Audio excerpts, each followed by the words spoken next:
नमस्कार भैया बहनों। आज हम कक्षा 6 पाठ 4 का भाग 3 राजस्थान में प्राचीन सभ्यता स्थल पढ़ेंगे,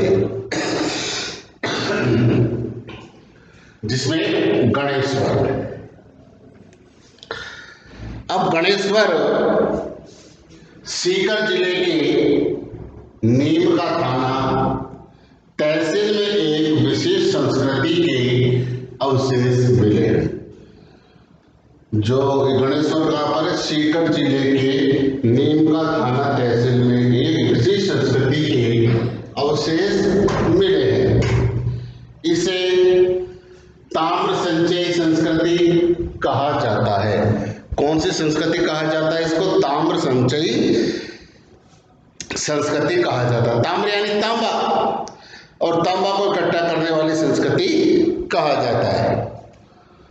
यह संस्कृति पूर्वी राजस्थान एवं गंगा घाटी के क्षेत्र में पल्लवित हुई।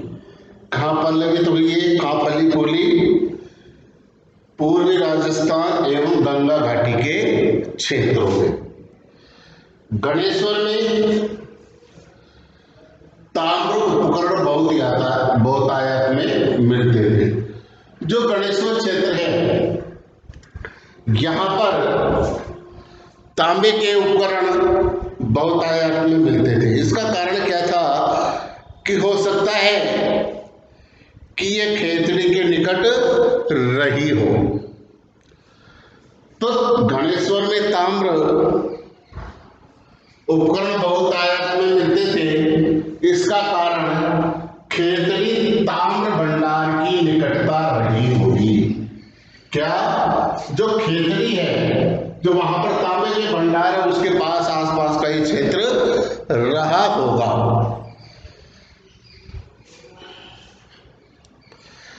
ताम्र उपकरणों में, अब तांबे के उपकरण वो क्या क्या बनाते थे उस समय में?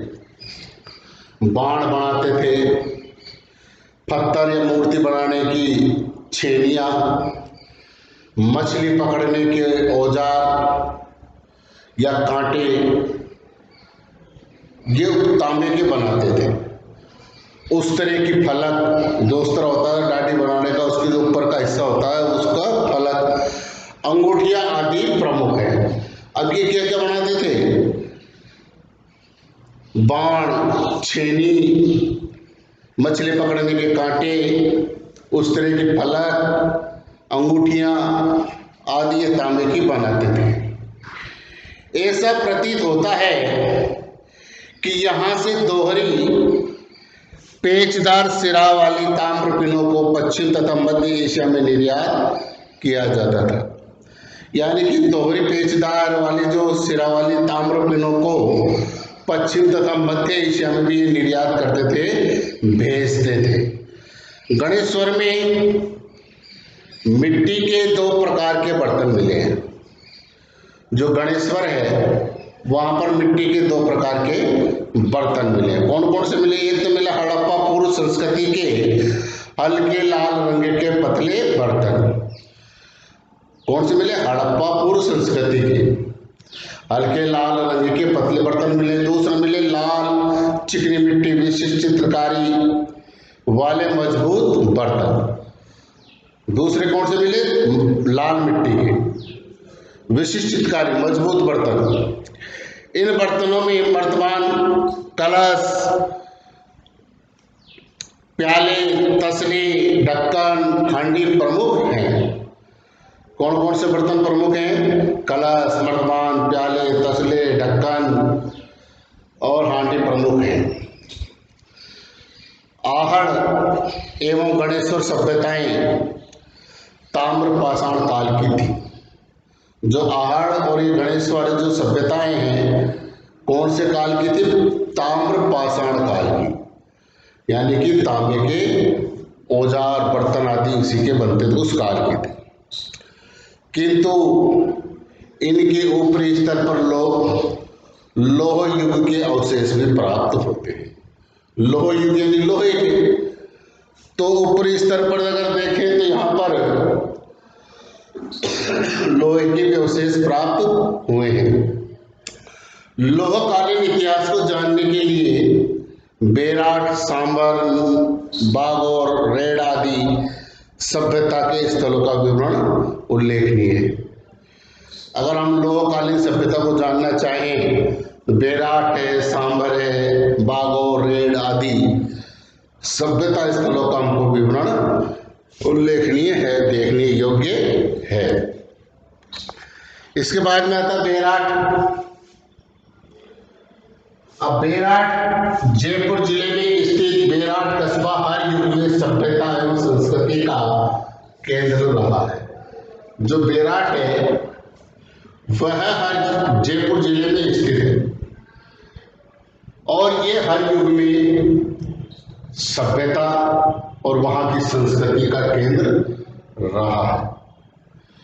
इसकी बीजक की पहाड़ी और भीम डोंगरी पुरातत्व की दृष्टि से महत्वपूर्ण है।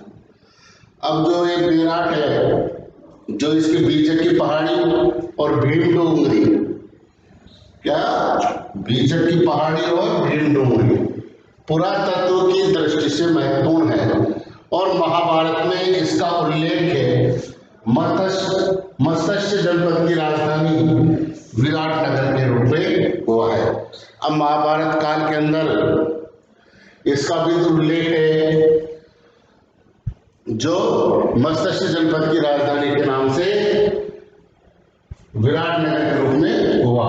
अब यहाँ पर क्या पांडवों ने अपने अज्ञातवास का समय बिताया था।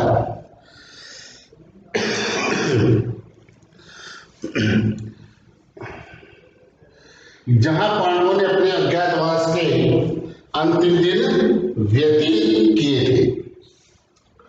अब मौर्य काल में भी यह एक प्रमुख केंद्र था। जो मौर्य काल था उसके समय में भी यह एक प्रमुख केंद्र रहा था। यहां अशोक के दो स्तंभ लेख, जो अशोक था, अशोक उसके दो लेख यानी दो स्तंभ खंबे जिन पर अशोक के बारे में लिखा हुआ है, वो उसको भाब्रू या बेराट शिलालेख, क्या कहते हैं, भाब्रू या बेराट शिलालेख एवं बौद्ध मठ के अवशेष प्राप्त हुए हैं। अब यहाँ बेराट के अंदर अशोक के दो स्तंभ प्राप्त हुए जिनको भाब्रू या बेराट शिलालेख कहते हैं एवं बौद्ध मठ के अवशेष भी यहाँ पर प्राप्त हुए हैं। अब यहाँ एक कमरे में 36 चांदी की मुद्राएं मिली हैं। एक कमरे में कितनी मुद्राएं मिली चांदी की? 36। इनमें 8 पंचमार्क एवं 28 भारतीय यूनानी शासकों की। 8 तो पंचमार्कों की है और 28 भारतीय यूनानी शासकों की, जो यूनान के शासक भारत में आए थे उनकी थी। खुदाई में स्वास्तिक तथा त्रिरत्न चक्र के चिन्ह युक्त अलंकृत घोड़े। अब वहां जब खुदाई की गई, खुदाई के अंदर स्वास्तिक तथा त्रिरत्न चक्र के चिन्ह युक्त अलंकृत घोड़े, दीपक, नाचता हुआ पक्षी, पत्थर की संदूकें, लोहे की कीलें एवं हाथ से बना हुआ वस्त्र भी मिला। अब वहां पर खुदाई में विभिन्न प्रकार की चीजें मिली, तो वह सभ्यता भी काफी उन्नतशील थी, जिसमें दीपक, नाचता पक्षी, संदूक, पत्थर की संदूक, लोहे की कीलें, हाथ से बना हुआ वस्त्र, कपड़ा भी वहां पर मिला है। उपयुक्त स्थलों के अतिरिक्त राजस्थान में भीलवाड़ा जिले के बागोर, ओसियाना, जयपुर जिले में स्थित सांबर, जोधपुर, टोंक जिले में स्थित नगररेड, चित्तौड़ में नगरी, भरतपुर में नौह, जालौर में भीनमाल, राजसमंद में पचमता और गिलकुंड आदि स्थल पाषाण ताम्रपाषाण तथा ताम्र लोह काल की संस्कृति को प्रकट करते हैं। अब ये जो भी स्थान है राजस्थान के अंदर, ये सारे के सारे स्थान स्थल पाषाण, ताम्रपाषाण तथा ताम्र लोह काल की संस्कृति को प्रकट करते हैं। इसी के साथ हमारा पाठ पूरा होता है। पाठ को पढ़ें और प्रश्नोत्तरों को भी लिखें अपनी कॉपी में। धन्यवाद।